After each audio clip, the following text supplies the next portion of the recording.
Aunque a ustedes les parezca que no es, es. Esto es Mesa de Periodistas. Hoy es un unipersonal, algo que podría llamarse en el lenguaje moderno un stand-up. Y ya que hablo de un nuevo género en materia teatral, les voy a recordar que tradicionalmente los géneros teatrales eran la comedia, el drama, la tragedia, y hace mucho tiempo, cuando todavía existía la Unión Soviética, estaba el realismo socialista. Y ustedes se preguntarán, ¿cómo se podrá definir cuando hay comedia, cuando hay drama, cuando hay tragedia? Bueno, ¿cómo lo podríamos definir? Hay comedia cuando uno tiene con quién y cuándo, pero no dónde. Existe drama cuando uno tiene con quién y dónde, pero no cuándo. Existe tragedia cuando uno tiene cuándo y dónde, pero no con quién.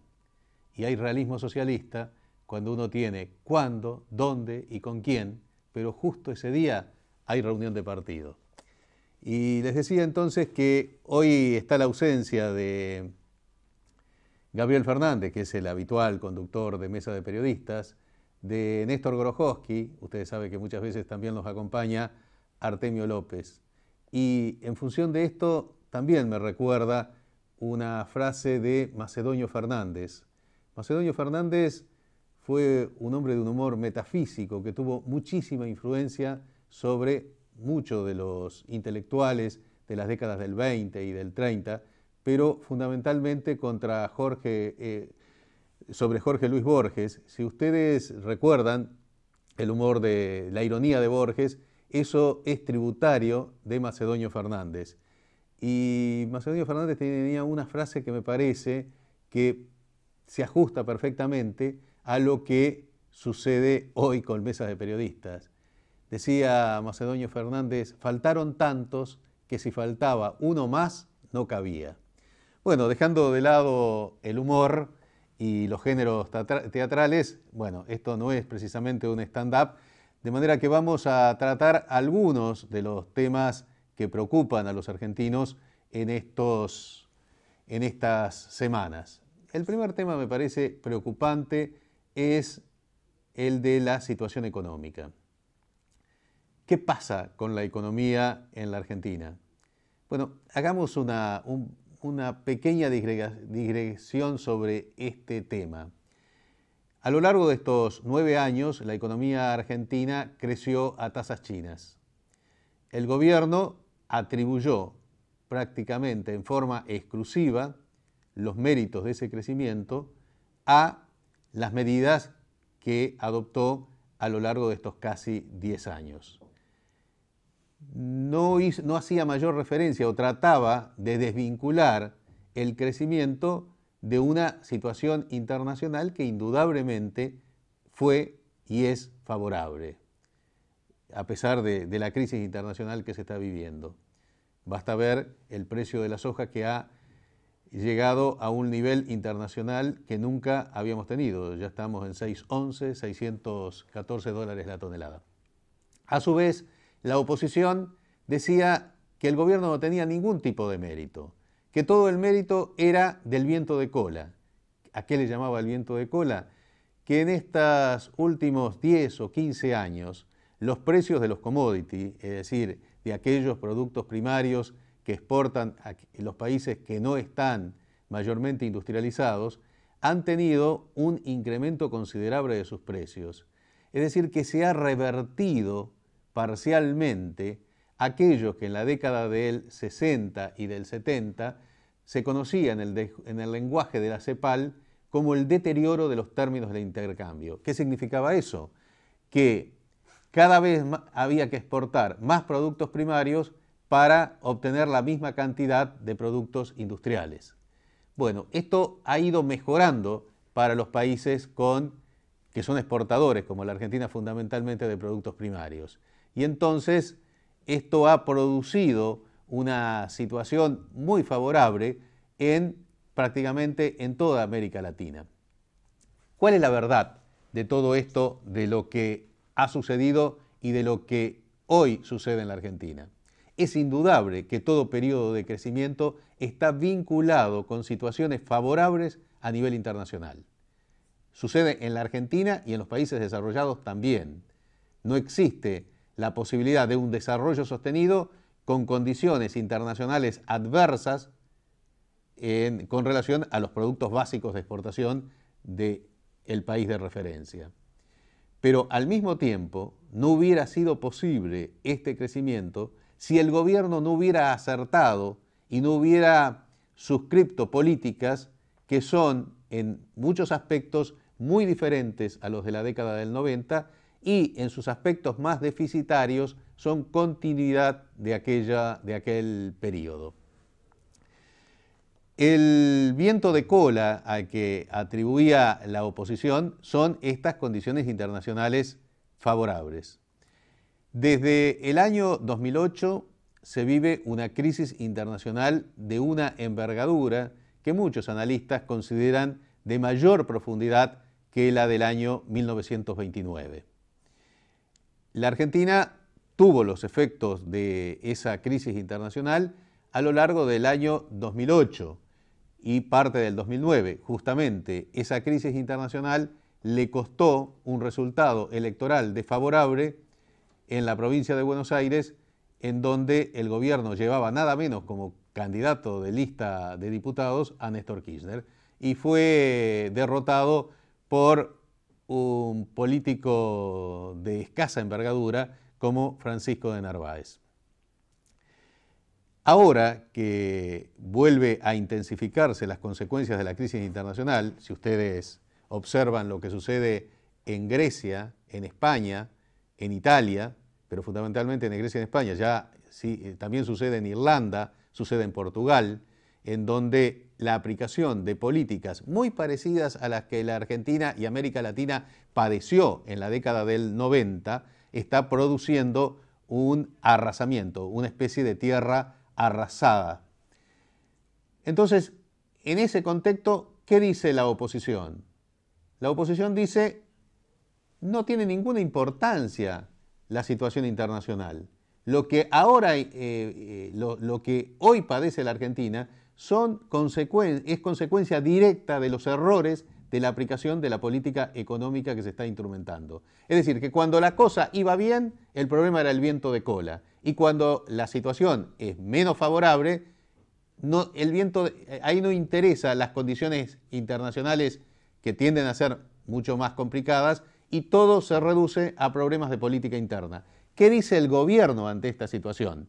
Bueno, el gobierno que en los momentos de expansión de la economía decía que todo el mérito era de las políticas internas, ahora le atribuye un efecto muy importante a la situación internacional. Como ustedes ven, los papeles están cambiados, pero en esto quiero ser absolutamente claro.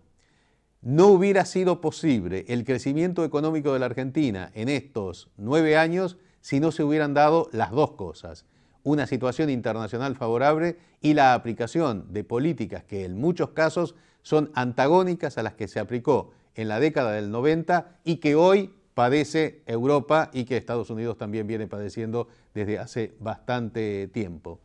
Esta idea del viento de cola me hace recordar a lo que sucedía en el 45. Ustedes lo recordarán porque muchas veces habrán oído este comentario, que no se podía circular por los pasillos del Banco Central por la existencia del oro, de barrotes de oro que prácticamente atosigaban los pasillos del Banco Central.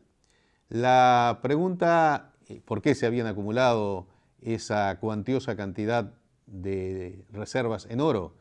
Por el hecho de que la Argentina había sido neutral durante la Segunda Guerra Mundial y pudo aprovechar precisamente las condiciones favorables para sus exportaciones y la demanda que los países que protagonizaban la guerra necesitaban de los productos que producía nuestro país. Ahora bien, ¿ustedes creen que en las mismas condiciones se hubiera ganado la fórmula Tamborini-Mosca, que era la fórmula de la Unión Democrática, hubiera desarrollado las mismas políticas que en esas circunstancias desarrolló la fórmula triunfante de Perón-Quijano? De ninguna forma. Aunque uno haga una historia contrafáctica, puede asegurar que lo que hizo el peronismo, que fue distribución del ingreso, fomento de la industria liviana, haber dado los primeros pasos hacia la industria pesada, haber producido una de las sociedades, o tal vez la sociedad más equitativa y justa de América Latina, de ninguna forma hubiera podido ser conformada, ni lo hubiera intentado, si en lugar de ganar Perón hubiera ganado la fórmula Tamborini-Mosca. Es decir, que no basta contar con la situación internacional favorable, no basta contar en ese caso con los recursos, sino ver qué políticas se instrumentan para que esos recursos puedan ser realmente potenciados en beneficios de la sociedad.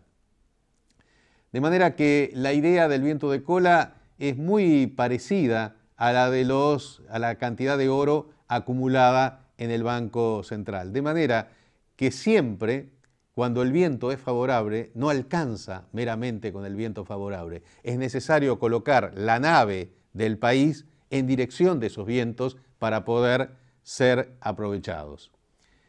Es cierto en este momento que hay errores de implementación de las políticas del gobierno que intentan ser salvadas intensificando el efecto de las políticas de la situación internacional.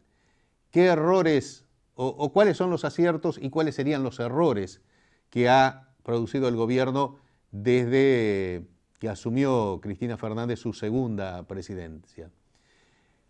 Se visualizaba la intensificación de la crisis, por lo tanto, la idea de hacer una política restrictiva en materia de divisas, de hacer una política restrictiva en materia de importaciones, son políticas absolutamente correctas. Pero al mismo tiempo, la implementación de esas políticas ha adolecido de gruesos errores que han terminado, de alguna forma, por limitar los beneficios que podrían haberse adoptado con esas políticas, y en algunos casos han sido hasta contraproducentes en función de los objetivos en que se habían fijado. Empecemos, por ejemplo, con la restricción de las importaciones. Ese es un trabajo que, como decía la presidenta cuando estableció la necesidad de la sintonía fina, debe ser efectuado con una filosofía ultra fina, con una sintonía ultra fina. ¿Por qué?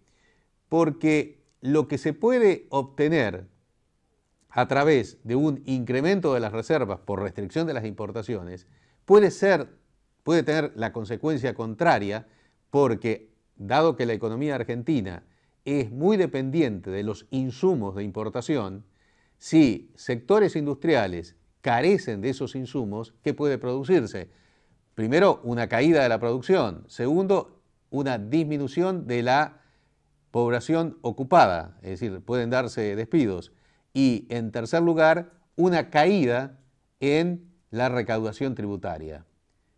¿Qué es lo que se está produciendo? Bueno, hay una disminución del ritmo económico que, sin embargo, es mucho menos intenso esa disminución que lo que dicen los diarios dominantes, pero que existe esa situación, sin lugar a dudas, es así. Con relación al dólar, ustedes saben que la Argentina los argentinos somos, a diferencia de prácticamente todos los países de América Latina, muy sujetos, muy dependientes del dólar. Hay toda una tradición, una forma de atesorar en dólares, una forma de encontrar en el dólar un refugio para el atesoramiento. Muy bien, esto lo sabe cualquiera que vive en la Argentina. ¿Qué hizo primero el gobierno? Tomó una medida absolutamente sensata. Dijo, nadie más va a poder comprar dólares si previamente el comprador no demuestra que tiene justificado el dinero para comprar esos dólares. Medida irreprochable a todas luces. Pero luego fue extendiendo las limitaciones. Se estableció de que no se podía comprar, solamente se podía usar para la compra de determinados inmuebles. Luego se dijo que se iba a pacificar la economía sin explicar claramente qué significa la pacificación de la economía con los antecedentes que ya había de la época de la convertibilidad. Y todo eso fue creando una situación de confusión al punto tal que en este momento solamente se puede pedir la compra de dólares al precio oficial, el único legal por otra parte, para los viajes al exterior. Y todas estas medidas que se fueron, en lugar de implementarlas todas a la vez, sino que se fueron avanzando en las restricciones, ha dado lugar a un efecto contrario al que originalmente se había propuesto. Había, en el momento de iniciarse estas medidas, 15 mil millones de dólares en depósitos en dólares en los bancos. Al día de hoy, eso ha mermado en alrededor de 6 mil millones, quedando entre 8 y 9 mil millones de dólares en los bancos en moneda extranjera, en dólares. De manera que el efecto ha sido muy contraproducente. Errores de instrumentación que van indudablemente en contra de los objetivos y de las políticas macroeconómicas que son acertadas. Pero si en la instrumentación se inutiliza o se vuelven inoperante parte de las correctas medidas macroeconómicas, los efectos están lejos de ser los deseados. En medio de toda esta situación económica tenemos dos conflictos que se podría decir han minado o han disminuido la base de sustentación del gobierno. El conflicto con la CGT de Hugo Moyano y el conflicto con el gobernador de la provincia de Buenos Aires, Daniel Scioli. En el caso de Moyano, acá no hay errores de parte del gobierno, es una estrategia muy clara tendiente a tratar de decapitar a Hugo Moyano, que cometió el error y la imprudencia de poner en cuestionamiento la jefatura del movimiento. El peronismo es sumamente feroz con aquellos que discuten quién conduce. Desde Perón a Menem, pasando por Kirchner también, el cuestionamiento de la conducción termina descapitando a quien cuestiona esa conducción. Y a partir de ahí, Moyano, cuya posición en función de sus antecedentes de la década del 90 y de haber sido un sostén formidable del gobierno a lo largo de estos 9 años, 8 años y medio, ha cometido un error imperdonable. En lugar de colocarse como el más consecuente defensor del modelo, ha pasado al campo de la oposición, ahí donde no tiene cabida, salvo que reniegue de buena parte de su mejor historia. A su vez se ha producido una fragmentación de la CGT que indudablemente tiene dos complicaciones.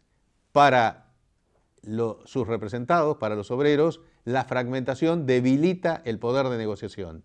Y para el gobierno, la fragmentación lo coloca en una situación más complicada cada vez que tenga que negociar el tema salarios. El otro conflicto es con Daniel Scioli. Es muy fuerte la ofensiva que realiza el gobierno nacional contra el gobernador de la provincia de Buenos Aires. Acá hay una mezcla de ambas cosas. Hay fallas notorias en cuanto a la administración por parte del gobernador de la provincia de Buenos Aires y hay una ofensiva del gobierno que, en mi opinión, tiene dos objetivos. Un objetivo es limar al gobernador de la provincia de Buenos Aires para que no pueda colocar gente cercana a él en las listas de diputados para el año que viene del 2013. Y el segundo es erosionarlo de tal forma que le resulte imposible ser candidato por fuera del Frente para la Victoria, o si lo es, quedaría muy desgastado para las elecciones del 2015. La forma en que el gobierno nacional, a través de algunos de sus referentes más notorios, en este caso de Mariotto, está realizando esta campaña, en algunos aspectos tiene cierta poca sutileza en términos más prosaicos, de alguna forma tiene cierta característica grotesca. De alguna forma, y sin que la situación tenga nada que ver con lo que sucedía en la década del 70, donde, volvamos a la provincia de Buenos Aires, el gobernador de la provincia de Buenos Aires era Oscar Videgain, que respondía a la tendencia vinculada al brazo político de Montoneros. Y el vicegobernador era Victorio Calabró, vinculado a los sectores sindicales. Luego hubo toda una movida por el cual fue desplazado Oscar Videgain. Ahora la situación se da, y aunque la comparación es forzada y no responde realmente necesariamente a una imagen parecida a la actual, pero simplemente a mero título de comparación, tenemos al gobernador de la provincia de Buenos Aires, que en términos ideológicos sería lo que fue Calabró en la década del 70, y como vicegobernador a Mariotto, que vendría a representar lo que Videgain lo hacía en la década de allá del 70. De manera que estos son, a grandes rasgos, los dos conflictos, los dos temas que me parece han sido fundamentales en esta última semana. Seguramente en la próxima semana ustedes van a poder tener ya un análisis mucho más matizado, con la presencia del conductor habitual de este programa, que es Gabriel Fernández, con la presencia de Néstor Gorojowski y seguramente con algún invitado más. De manera que los esperamos y nos volveremos a encontrar la próxima semana. Muchísimas gracias.